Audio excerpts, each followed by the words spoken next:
This is our new completed Sittingbourne HMO project. This project consists of 18 units, all one bed with ensuite. It also has 2 communal kitchens and a lounge area. In each kitchen there are 2 hobs and 2 ovens, as well as fridges for the tenants to store their food. The kitchen on the ground floor also contains the laundry area, which has 3 washing machines and 3 tumble dryers. There is distribution boards placed in easy accessible locations in the communal corridor for the tenants to access if they need to reset their circuits.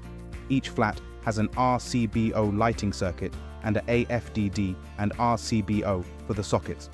There are also sockets placed in the communal areas for the cleaners, which are on a timer to deter tenants using them for e-scooters and keeping the hallways clear.